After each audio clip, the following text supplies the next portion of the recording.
गोटे social event रे जनकु पचरा जीव कि समस्ते झियो मानकु बोझ बोली कहीं कहती। लोक जनक कहले झियो बड़ हैला परे घरर सबु काम रे माँ को साहाय्य करिथांती। माँकर टिके देह खराब हो गले बापा भाईंकर से माने गोटे माँ परी जत्न नियंती। बोधे सेथिपाई ही झियो मानकु बोझ बोली कहती।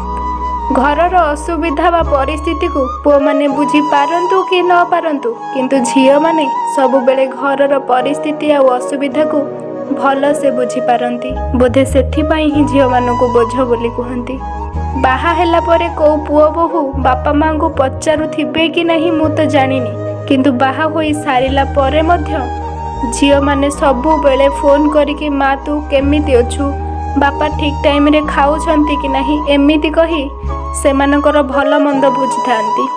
बोधे सेथिपाई ही झियो मानकु बोझ बोली कहा जाए। झियो को छोट बेलू समस्ते कही थांती तू बड़ हेले बाहा हे जिबु आउ पर घर को चली जिबु आम पई पर हे जिबु, किंतु निज घर लोकंकर टिके थंडा जर हे गले ना सेई पर माने ही प्रथमे आसी ठिया होई थांती। बोधे सेथिपाई ही झियो मानकु बोझ बोली कहा जाए। बाहाघर को जेते वर्ष हो जाऊ ना पछे कहीं को पुओ ता सासू घर को निज घर बोली माने ना, किंतु बाहाघर पर दिन ही झियो माने निज सासू घर को बाप घर बोली मानि नियंती। बोधे एथिपाई ही झियो मानकु बोझ बोली कहा जाए।